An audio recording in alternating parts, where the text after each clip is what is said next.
नमस्ते बच्चों। आज का हमारा जो पाठ है उसका नाम है बहादुर। बहादुर मतलब वीर, साहसी या फिर किसी का नाम। आइए पाठ पढ़ते हैं और जानते हैं। इस पाठ के लेखक हैं अमरकांत, जिनका जन्म 1 जुलाई सन 1925 में उत्तर प्रदेश के बलिया जिले में नगरा नामक गांव में हुआ था। अमरकांत जी का मूल नाम था श्रीराम वर्मा। एक संत द्वारा उन्हें ये अमरनाथ नाम दिया गया था, क्योंकि साहित्य में श्रीराम नाम के एक लेखक और साहित्यकार और भी थे, तो दोनों के नाम एक जैसे हो जाते, इसलिए उन्होंने अपना लेखकीय नाम अमरकांत रख लिया था। फिर भी वे श्रीराम वर्मा के नाम से ही प्रसिद्ध हुए। अमरकांत जी ने हिंदी साहित्य की विविध विधाओं में अपनी रचनाएं दी, मतलब अलग अलग विधा में, गद्य में, पद्य में, कहानी, रिपोर्टाज। इसके बावजूद भी वे एक कथाकार या कहानीकार के रूप में विशेष रूप से प्रसिद्ध हुए। हिंदी कथा साहित्य में प्रेमचंद के बाद यथार्थवादी लेखकों में अमरकांत का नाम लिया जाता है। बच्चों, यथार्थवादी मतलब जो वास्तविक धरातल पर रह करके अपनी रचनाओं को लिखते हैं, सत्य का पता बताते हैं। यशपाल जी ने उन्हें हिंदी साहित्य के मैक्सिम गोर्गी नाम से संबोधित किया है। आपने कम उम्र में अनेक लड़के लड़कियों को कारखानों, चाय की दुकानों या फिर घरों में काम करते हुए देखा होगा। बच्चों, आपके आसपास छोटे छोटे होटलों में या बस स्टैंड पर, तो आपकी भी इच्छा होती होगी ना उनके विषय में जाने, जैसे वो कहाँ से आए हैं, क्यों आए हैं, कैसे रहते हैं, उनके साथ कैसा व्यवहार किया जाता है, अलग अलग परिस्थितियों का सामना वे कैसे करते हैं। संभव है कि इस विषय में आपके भी कुछ अनुभव हो। बहादुर एक ऐसे ही किशोर की कहानी है। किशोर मतलब युवावस्था वाला बालक जो होता है उसे किशोर कहा जाता है बच्चों। तो बहादुर जो है वो एक बच्चे का नाम है जो अपने घर से भागकर शहर आ जाता है। वहां एक घर में नौकरी करने लगता है। वह अपना काम पूरी ईमानदारी और लगन से करता है, लेकिन एक दिन अचानक वो इस घर से भी भाग जाता है। क्यों भाग जाता है, क्या कारण था, आइए जानते हैं। बच्चों, इस पाठ में आप जब पढ़ रहे हैं तो किसी भी पाठ को पढ़ाने के हमारे कुछ उद्देश्य होते हैं। तो इस पाठ का उद्देश्य क्या है कि वो बच्चा घर से भाग गया, उसके घर से भागने का क्या मनोवैज्ञानिक कारण रहा होगा, ये आप बता सकेंगे। वयस्क मतलब जो बच्चे जवान हो रहे होते हैं, विशेषकर जो किशोर होते हैं, उन पर सामाजिक परिवेश का दबाव किस तरह से आता है। आप भी बच्चे किशोर हैं, किशोरावस्था में प्रवेश कर चुके हैं। कुछ ऐसी बातें, कुछ ऐसे काम जो आप करना चाहते हैं पर बड़े नहीं करने देना चाहते। आपको ऐसा लगता है कि कुछ जबरदस्ती हम पर लादा जा रहा है। इस परिस्थिति को समझ पाएंगे और भिन्न भिन्न परिस्थिति वाले दो किशोरों के व्यवहार में भी आप अंतर स्पष्ट कर पाएंगे। ये इस पाठ का उद्देश्य है। बहादुर के प्रति परिवार के प्रत्येक व्यक्ति के व्यवहार पर कारण सहित टिप्पणी कर सकेंगे, मतलब कि बहादुर वहां से क्यों भागा, या बहादुर जिस परिवार में काम करता था वहां के लोगों का अलग अलग व्यवहार कैसा था उसके प्रति, और बहादुर के नौकरी छोड़कर भाग जाने के बाद सभी के पछतावे का कारण बता सकेंगे। मतलब बहुत सी परिस्थितियां ऐसी हैं, जब वो प्रश्न में पूछी जाएंगी तो आप उनको प्रश्न का सही उत्तर दे पाएंगे। बहादुर जैसे अन्य किसी किशोर के रहन सहन पर टिप्पणी कर सकेंगे, कहानी के प्रमुख पात्रों का चरित्र चित्रण कर पाएंगे, और कहानी की भाषा शैली कैसी है इस पर भी आप टिप्पणी कर पाएंगे। साधारणतया हमारे जो पाठ हम पढ़ते हैं उनमें इस तरीके के प्रश्न बच्चों परीक्षा पत्र में दिए जाते हैं। पाठ शुरू करते हैं बच्चों। सहसा मैं काफी गंभीर हो गया था, जैसा कि उस व्यक्ति को हो जाना चाहिए था जिस पर एक भारी दायित्व आ गया हो। दायित्व मतलब जिम्मेदारी।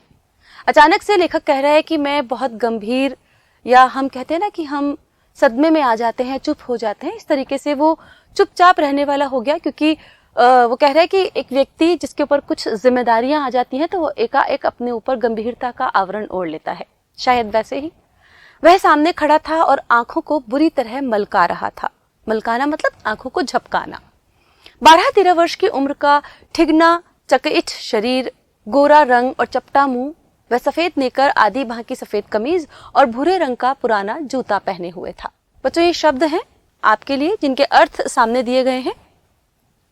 आगे बढ़ते हैं। उसके गले में स्काउटों की तरह एक रुमाल बंधा था। उसको घेर कर परिवार के अन्य लोग खड़े थे। निर्मला चमकती दृष्टि से कभी लड़के को देखती और कभी मुझको और अपने भाई को। निश्चय ही वह क्या हो गई थी बच्चों, पंच बराबर हो गई थी। उसको लेकर मेरे साले साहब आए थे। नौकर रखना कई कारणों से बहुत जरूरी हो गया था। मेरे सभी भाई और रिश्तेदार अच्छे ओहदों पर थे और उन सभी के यहाँ नौकर थे। मतलब यहाँ पर बहादुर की व्यक्तित्व को बताया गया है बच्चों कि किस तरह के उसने कपड़े पहन रखे थे, उसका कैसा शरीर था, और जब सब लोग उसको घेर कर खड़े थे तो वो किस तरह का व्यवहार कर रहा था। निर्मला चमकती दृष्टि से, मतलब उसे बहुत प्रसन्नता हो रही थी कि घर में काम करने वाला एक नौकर या उसका सहायक आने वाला है। इस वजह से उसकी दृष्टि जो थी वो आशा से और प्रसन्नता से भरी हुई थी। तो यहाँ पर निर्मला को पंच कहा गया है, मतलब निर्मला शायद निर्णय करने वाली थी कि इस नौकर को रखा जाए या ना रखा जाए, और उसे लेकर के सभी प्रसन्न इसलिए थे कि एक तो उन्हें सहायक मिल रहा था, दूसरा सभी रिश्तेदार जो थे वो बहुत ऊंचे ओहदे यानी पदों पर थे, उनके घर में, सबके घर में नौकर चाकर थे, तो शायद इसीलिए भी लोग बहुत प्रसन्न थे। मेरी दोनों भाभियां रानी की तरह बैठकर चारपाइयां तोड़ती थी, जबकि निर्मला को सवेरे से लेकर रात तक खटना पड़ता था। मैं ईर्ष्या से जल गया। इसके बाद नौकरी पर वापस आया तो निर्मला दोनों जून नौकर चाकर की माला जपने लगी। उसकी तरह अभागिन और दुखिया स्त्री और भी कोई इस दुनिया में होगी? मतलब वो कह रहा है कि मेरी जो दोनों भाभियां थी वो कोई काम नहीं करती थी, सारा दिन पलंग पे पड़े रहना, और उनमें से केवल निर्मला ही ऐसी थी घर में एक स्त्री जिसे खटना पड़ता था, मतलब सारा दिन काम में लगे रहना पड़ता था, मेहनत करनी पड़ती थी। उसे देख करके वह ईर्ष्या से जल गया, मतलब उसे बहुत गुस्सा आने लगा। और जब वो वापस आया तो निर्मला ने दोनों टाइम, 2 जून मतलब सुबह शाम, नौकर चाकर की माला जपने लगी। मतलब उसे कहने लगी कि बार बार कि मुझे भी कोई नौकर रख के दो, वरना मैं जो है एक दिन घर छोड़कर चली जाऊंगी, या इस तरह की कोई धमकी या रोना वो करती होगी। वो कह रहे कि इससे बड़ी अभागिन जैसे कोई इस दुनिया में था ही नहीं। अभागिन मतलब जिसका भाग्य साथ न दे, क्योंकि दोनों भाभियां जो थी वो काम करती नहीं थी और सारा काम निर्मला को करने पड़ता था। वे लोग दूसरे होते हैं जिनके भाग्य में नौकर का सुख होता है। पहले साले साहब से उसका किस्सा सुनना पड़ा। वह एक नेपाली था जिसका गांव नेपाल और बिहार की सीमा पर था। अब ये बता रहे हैं कि जो लेखक है उसकी पत्नी का भाई, यानी निर्मला का भाई ही उस नौकर को लेकर के आया था यहाँ पर, और वो उस नेपाली नौकर के बारे में बता रहे थे जिसका गांव नेपाल और बिहार की सीमा पर था।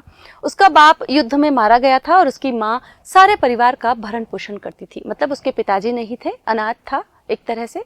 पिता का साया सिर से ऊपर उठ चुका था और माँ जो थी वो काम करके सारे परिवार को पालती थी। माँ उसकी बड़ी गुस्सैल थी और उसको बहुत मारती थी। मतलब उसकी माँ को बहुत गुस्सा आता था। शायद असमय उसके पति का साथ छूट गया था इसलिए, या फिर उसे काम करके अपने बच्चों का पालन पोषण करना पड़ता था, उसका कोई सहारा नहीं था, शायद इसलिए अपने पूरे दिन भर की कुंठा वो बहादुर पर निकालती थी। माँ चाहती थी कि लड़का घर के काम धाम में हाथ बटाए, जबकि वह पहाड़ या जंगलों में निकल जाता और पेड़ों पर चढ़कर चिड़ियों के घोंसलों में हाथ डालकर उनके बच्चे पकड़ता या फल तोड़ तोड़ कर खाता था। कभी कभी वह पशुओं को चराने के लिए भी ले जाता था। उसने एक बार उस भैंस को बहुत मारा जिसको उसकी माँ बहुत प्यार करती थी, इसलिए उससे वह बहुत चिढ़ता था। मतलब उसकी माँ जो थी वो किसी भैंस को बहुत चाहती थी और उस पर गुस्सा निकालती थी, इसलिए उस बहादुर ने अपना गुस्सा उस भैंस पर निकाल दिया, क्योंकि वो उससे चिढ़ता था कि उसकी माँ मेरे से ज्यादा उससे प्यार क्यों करती है। मार खाकर भैंस भागी भागी उसकी माँ के पास चली गई, जो कुछ ही दूरी पर एक खेत में काम कर रही थी। माँ का माथा ठनका। ठनका मतलब बच्चों शक हुआ। माँ को कुछ शक हुआ कि आज तो कुछ दाल में जरूर काला है। बेचारा बेजुबान जानवर वरना छोड़कर यहाँ क्यों आएगा। मतलब जानवरों की भाषा भी हम बखूबी समझते हैं बच्चों। जानवर जब आराम से चल रहा होता है, उसे कोई दुख नहीं होता, तो वो अपने मालिक के पास जल्दी से दौड़कर नहीं आता। अब वो भैंस क्योंकि वहां आ गई थी तो उसकी माँ को शक हुआ कि कुछ न कुछ गड़बड़ है। जरूर उसने उसको काफी मारा है। वह गुस्से से पागल हो गई। जब लड़का आया तो माँ ने भैंस की मार का काल्पनिक अनुमान करके मतलब उसने देखा तो नहीं था, है ना, तो उन्होंने कल्पना कर ली कि इसने उसको खूब मारा होगा। एक डंडे से उसकी दुगनी पिटाई कर दी और उसको वही कराहता हुआ छोड़कर घर लौट आई। बच्चों, अब आप भी जब ये कहानी सुन रहे हैं तो आपको भी बुरा लग रहा होगा ना कि एक जानवर से इतना प्रेम करने वाली स्त्री अपने पुत्र को इतनी बेदर्दी से कैसे मार सकती है। लड़के का मन माँ से फट गया। मतलब लड़के को माँ पर बहुत गुस्सा आया। माँ से मतलब उसका लगाव नहीं रहा, प्रेम खत्म हो गया उसका। वह रात भर जंगल में छिपा रहा। जब सवेरा होने को आया तो वह घर पहुंचा और किसी तरह अंदर चोरी चुपके घुस गया। फिर उसने घी की हंडिया में हाथ डालकर माँ के रखे रुपयों में से 2 रुपए निकाल लिए। बच्चों, पहले पैसे इसी तरह रखे जाते थे, किसी मटके में, हंडिया मतलब मटके में, या ऊपर जो हम टांगते थे ना मक्खन वगैरह रखने के लिए मिट्टी के बर्तन, उसमें। तो उसने उस हंडिया में से 2 रुपए निकाल लिए और अंत में 9 2 11 हो गया। 9 2 11 बच्चा एक मुहावरा है जिसका अर्थ है भाग जाना। वहां से भाग गया। वहां से 6 मील की दूरी पर एक बस स्टेशन था। वहां गोरखपुर जाने वाली बस मिलती थी। तुम्हारा नाम क्या है जी? मैंने पूछा। दिल बहादुर साहब। उसके स्वर में एक मीठी झंझनाहट थी। मुझे ठीक ठाक याद नहीं कि मैंने उसको क्या हिदायतें दी। शायद ये कि वह शरारतें छोड़कर ढंग से काम करे और इस घर को अपना घर समझे। इस घर में नौकर चाकर को बहुत प्यार और इज्जत से रखा जाता है। जो सब खाते पहनते हैं वही नौकर चाकर भी खाते और पहनते हैं। ये बात लेखक जो है उस नौकर को यानी उस बहादुर को समझा रहा था।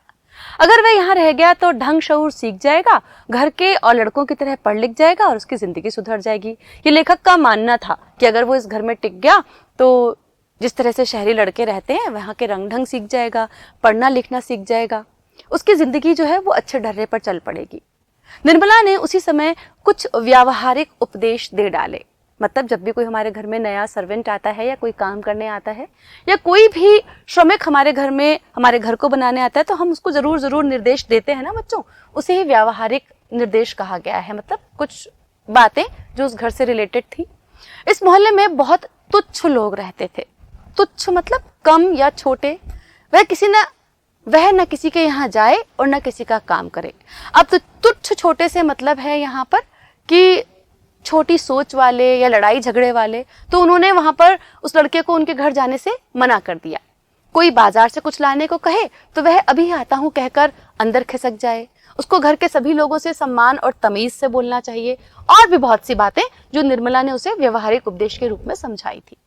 अंत में निर्मला ने बहुत ही उदारता पूर्वक लड़के के नाम से दिल शब्द उड़ा दिया। परंतु बहादुर बहुत ही हंसमुख और मेहनती निकला। मतलब उसका नाम दिल बहादुर था तो दिल तो हटा दिया, खाली बहादुर वो बुलाने लगे। वो बहुत ही हंसमुख था, हंसता रहता था, मेहनत भी बहुत करता था। इसकी वजह से कुछ दिनों तक हमारे घर में वैसा ही उत्साहपूर्ण वातावरण छाया रहा जैसा कि प्रथम बार तोता मैना या पिल्ला पालने पर होता है। आपने अपने घर में जानवर पाला है, कोई छोटा सा कुत्ता ही सही, तो जैसे उत्साहित हम होते हैं ना उसको लाने पर, उसके आगे पीछे घूमते हैं, उसकी हर हरकत पर नजर रखते हैं, ज्यादा से ज्यादा समय उसके साथ बिताना चाहते हैं, बस वैसा ही उत्साहपूर्ण वातावरण उस घर में भी था। सवेरे सवेरे ही मोहल्ले के छोटे छोटे लड़के घर के अंदर आकर खड़े हो जाते और उसको देखकर हंसते या तरह तरह के प्रश्न करते। ए, तुम लोग छिपकली को क्या कहते हो? ए, तुमने शेर देखा है? ऐसी ही बातें। मतलब वो नेपाल से आया था। ये बात उन लोगों के लिए बहुत आश्चर्यजनक थी क्योंकि इतने दूर प्रदेश से कोई लड़का आया है तो छोटे बच्चों को लगता था कि शायद यहाँ की बातें वहां से अलग होती होंगी, इसलिए वो इस तरह के छोटे छोटे प्रश्न किया करते थे। उससे पहाड़ी गाने की फरमाइशें की जाती। घर के लोग भी उससे इसी प्रकार की छेड़खानियां करते थे। वह जितना उत्तर देता उससे अधिक हंसता था। मतलब सब लोग उससे तरह तरह के जब प्रश्न करते तो वो उत्तर तो देता था पर साथ ही साथ वो हंसता भी रहता था। सबको उसके खाने और नाश्ते की बड़ी फिक्र रहती थी। निर्मला आंगन में खड़े होकर पड़ोसियों को सुनाते हुए कहती थी, बहादुर आकर नाश्ता क्यों नहीं कर लेते? मैं दूसरी औरतों की तरह नहीं हूं जो नौकर चाकर को तलती भूनती हैं। मैं तो नौकर चाकर को अपने बच्चे की तरह रखती हूँ। उन्होंने तो साफ साफ कह दिया है कि 100-150 महीनावारी पर उस पर भले ही खर्च हो जाए पर तकलीफ उसको जरा भी नहीं आनी चाहिए। एक नेकर कमीज तो उसी रोज लाए थे। मतलब यहाँ पर निर्मला जो थी दूसरे पड़ोसियों को सुनाना चाहती थी कि वो बहुत ही उदार दिल वाली स्त्री है और अपने नौकर चाकर को भी वो अपने घर के सदस्य की तरह मानती है और जिस तरह का व्यवहार अपने घर में बच्चों से किया जाता है वैसा ही व्यवहार जो है वो अपने नौकर बहादुर के साथ भी करती है। बच्चों ये प्रश्न रिपीट। बच्चों ये कुछ शब्दों के अर्थ हैं। तलना भूलना मतलब बहुत दुख देना, मतलब वो उसे तलती भूनती नहीं है, मतलब दुख नहीं देती। महीनावारी मतलब मासिक, प्रति माह या हर महीने मिलने वाला जो वेतन है उसके अलावा। और भी कपड़े बन रहे हैं। धीरे धीरे वह घर के सारे काम करने लगा। सवेरे ही उठकर वह बाहर नीम के पेड़ से दातुन तोड़ लाता, वह हाथ का सहारा लिए बिना कुछ दूर तक तने पर दौड़ते हुए चढ़ जाता था, क्योंकि बच्चों पहाड़ी क्षेत्र से था तो उसे पेड़ पर चढ़ना, पहाड़ों पर चढ़ना बहुत सलीके से आता था, इसलिए वो पेड़ पर हाथों का सहारा लिए बिना ही भागकर चढ़ जाता था। मिनट भर में वह पेड़ की पुलई पर नजर आता। निर्मला छाती पीटकर कहती, अरे रीछ बंदर की जात का, कहीं गिर गया तो बड़ा बुरा होगा। वह घर की सफाई करता, कमरों में पोछा लगाता, अंगीठी जलाता, चाय बनाता और सबको पिलाता। बच्चों यहाँ पुलई शब्द का अर्थ है टहनी का अंतिम हिस्सा, मतलब जो पतली पतली टहनियां होती थी ना, वहां तक भी वो पहुंच जाता था। दोपहर में कपड़े धोता और बर्तन मलता। वह रसोई बनवाने की जिद भी करता, पर निर्मला स्वयं सब्जी और रोटी बनाती। मतलब वो घर के बाकी सारे काम करता था, पर रोटी सब्जी बनाने का काम जो था वो निर्मला खुद करती थी। निर्मला की उसको बहुत फिक्र रहती थी। उसकी उन दिनों तबीयत ठीक नहीं रहती थी, इसलिए वह कुछ दवा ले रही थी। बहादुर उसको कोई काम करते देखकर कहता था, माताजी मेहनत ना करो, तकलीफ बढ़ जाएगा। वह कोई भी काम करता होता, समय होने पर हाथ धोकर भालू की तरह दौड़ता हुआ कमरे में जाता और दवाई का डिब्बा निर्मला के सामने लाकर रख देता था। मतलब निर्मला जब उससे इतनी फिक्र करती थी तो वो भी निर्मला की बहुत फिक्र करता था। जब मैं शाम को दफ्तर से आता तो घर के सभी लोग मेरे पास आकर दिन भर के अपने अनुभव सुनाते। बाद में वह भी आता था। वह एक बार मेरी ओर देखकर सिर झुका लेता और फिर धीरे धीरे मुस्कुराने लगता। वह किसी बहुत ही मामूली घटना की रिपोर्ट देता। बाबूजी, बहन जी का एक सहेली आया था, या बाबूजी भैया सिनेमा गया था। अगर हमारी भाषा में कहा जाए तो दिन भर की चुगली वो लेखक से करता था। उसके बाद वह इस तरह हंसने लगता गोया बहुत ही मजेदार बात कह दी हो। मैं उससे बातचीत करना चाहता था, पर ऐसी इच्छा रहते हुए भी मैं जानबूझकर बहुत गंभीर हो जाता था और फिर दूसरी ओर देखने लगता।